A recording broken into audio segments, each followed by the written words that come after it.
Hi mister Krishna, రండి కూర్చోండి.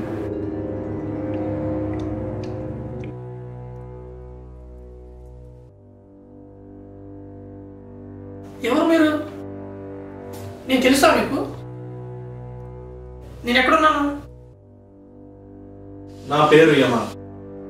నువ్వు చనిపోయావు, అందుకే నువ్వు ఇక్కడ ఉన్నావు. నీ గురించే వెయిట్ చేస్తున్నా. వాట్? నేను చనిపోవడం ఏంటి? Non sense. ఎస్, నువ్వు చనిపోయావు. నిన్ను స్వర్గానికి పంపాలా లేక నరకానికి పంపాలా అని ఆలోచిస్తున్నాను. ఫైనలీ ఇప్పుడే డిసైడ్ అయ్యాను, నిన్ను నరకానికి పంపాలని. What non sense? నేను చనిపోవడం ఏంటి? స్వర్గానికి నరకానికి డిసైడ్ చేయడం ఏంటి? ఇది నిజం. నువ్వు ఇప్పుడు నరకానికి వెళ్తున్నావు. వెయిట్ వెయిట్, నేను చనిపోయిన అనుకుందాం, నరకానికి వెళ్ళటం ఏంటి? నేను ఎప్పుడు ఏ తప్పు చేయలేదు. మా రూల్స్ మాకున్నాయి, నీకు అడిగే హక్కు లేదు. వాట్? అయినా నాకు తెలుసుకునే హక్కు ఉంది. బాగుంది. భూమి మీద అడిగే హక్కు ఉండి కూడా ఎప్పుడూ ఉపయోగించుకోలేదు. ఇప్పుడు మాత్రం అది గుర్తొచ్చిందా? దానికి దీనికి సంబంధం ఏంటి? నీకు సమాచార హక్కు చట్టం, అదే ఆర్టీఐ గురించి తెలుసా? తెలుసు. వినియోగించుకున్నావా? లేదు. సంతోషం, కనీసం దాని గురించి తెలుసు అన్నావు.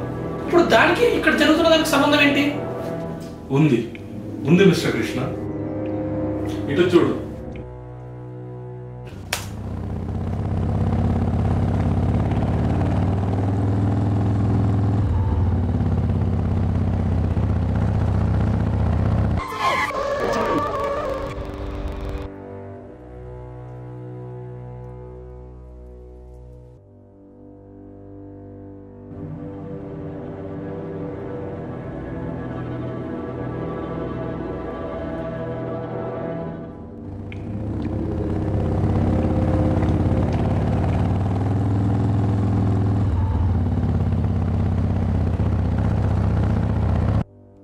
సో చెప్పు.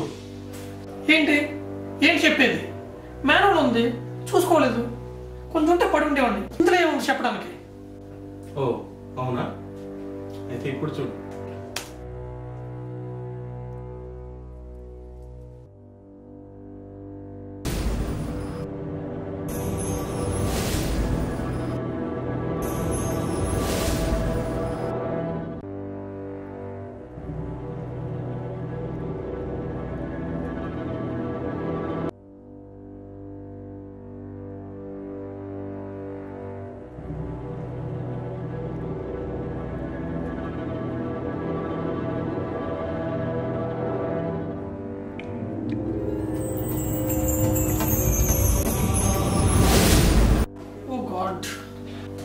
సో ఇప్పుడు చెప్పు. ఏముంది, బాబు పడిపోయాడు. ఇంకా ఇంకా ఇంకా ఏంటి? నువ్వు ఈ విషయంలో ఏమైనా చేసిండొచ్చు కదా? నేనేం చేయగలను? ఎవరికైనా చెప్పుండొచ్చు కదా? మానవత్వంతో దేనితో అయినా కప్పిండొచ్చు కదా? ఆర్టీఐ అయితే ఖచ్చితంగా ఫైల్ చేసి ఉండొచ్చు. కమాన్, షూర్గా అయితే మాన్యువల్ క్లోజ్ చేసి ఉండొచ్చు. బట్ అది నా తప్పు అన్నట్టు మాట్లాడుతున్నారేంటి? అది మున్సిపాలిటీ వాళ్ళ తప్పు. ఆర్టీఐ వాళ్ళు ఏమవుతుంది? ఇన్ని చట్టాలు చూడలేదు. ఓ అలాగా, అయితే ఇది చూడు.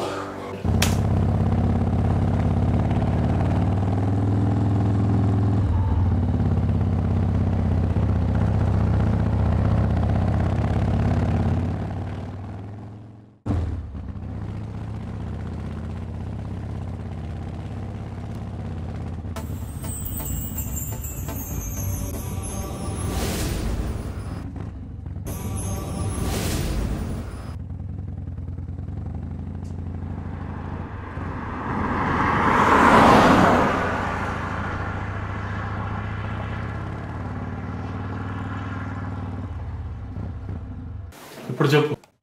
రెండు వైపులా గ్రీన్ సిగ్నల్. అయితే ఏంటి? ఇప్పుడు నన్ను ట్రాఫిక్ సిగ్నల్ పోస్ట్ ఎక్కి రిపేర్ చేయమంటారా? ఓ అలాగా, ఇప్పుడు చూడు.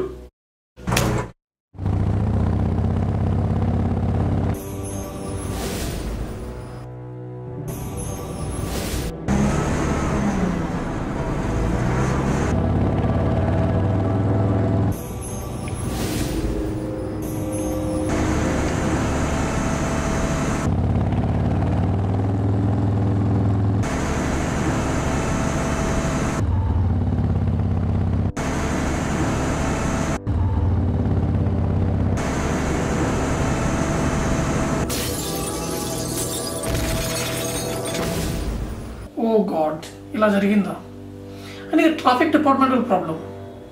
అలాగా? అయితే ఇప్పుడు చూడు.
ఓ గాడ్, ఎస్, నేను ఏటీఎంకి వెళ్ళాను.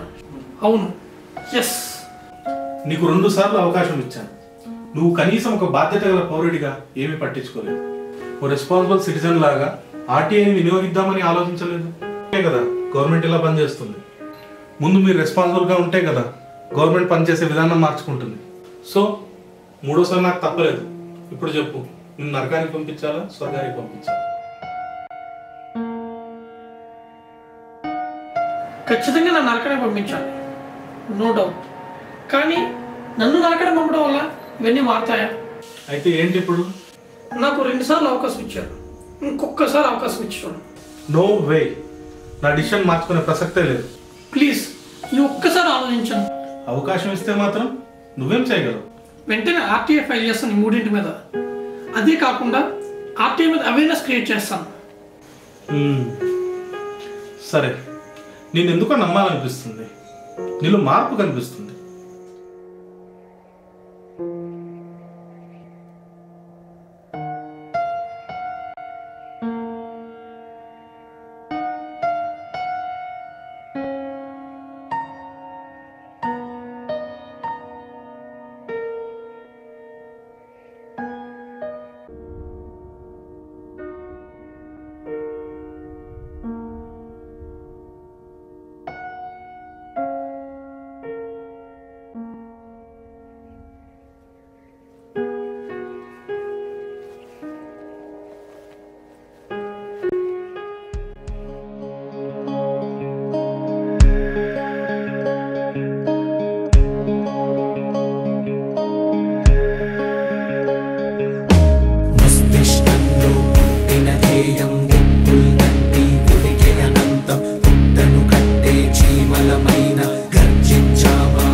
నిన్నదాకా నిస్సారమైన కన్ను తెరిచి ఆ నింగినంట మార్పే కోరగా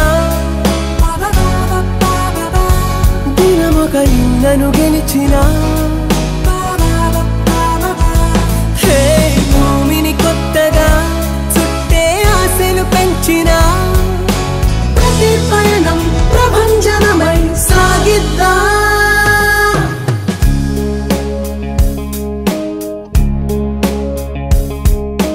మస్తిష్కంలో పుట్టిన ధ్యేయం దిక్కుల్నంటి ఉరికెయనంతం తను కట్టే జీవలమైన గర్జించావా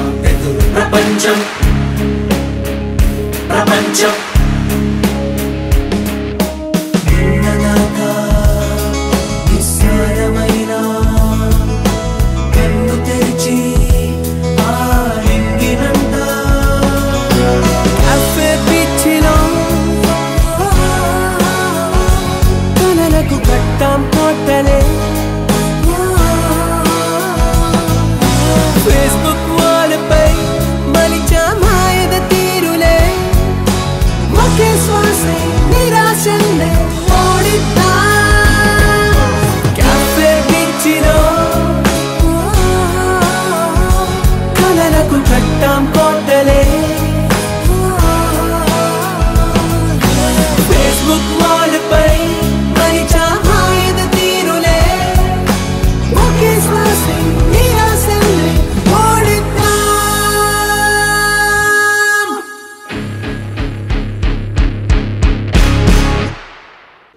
మన దేశంలో పౌర హక్కుల సంరక్షణకు మన రాజ్యాంగం మనకు 6 ప్రాథమిక హక్కులను ఇచ్చింది. ఈ ప్రాథమిక హక్కులను వాటి సరైన అర్థంలో అవగాహన చేసుకున్నప్పుడే అవి ఎంత శక్తివంతమైనవో తెలుస్తుంది. వాటిలో ముఖ్యమైన స్వేచ్ఛా హక్కు యొక్క నిజమైన అవగాహన మనకు శక్తివంతమైన, ప్రభావశీలమైన ప్రభుత్వాలను ప్రజలకు జవాబుదారీగా ఉంచే ఒక గొప్ప చట్టాన్ని ఇచ్చింది. ఆ చట్టం పేరు సమాచార హక్కు చట్టం 2005. మనమందరం ప్రజల్లో ఈ చట్టం గురించి అవగాహన పెంచాలి. ITMD అటువంటి కృషినే చేస్తుంది. సరైన పద్ధతిలో సరైన ఫలితాల కొరకు ఈ చట్టాన్ని ఉపయోగిస్తే ఈ చట్టానికి సమాజం పైన మంచి ప్రభావం చూపించే, మంచి మార్పులు తెచ్చే శక్తి ఉందని ITMD గట్టిగా నమ్ముతుంది. ITMD గురించి మరిన్ని వివరాలకు www.itmd-india.org చూడండి.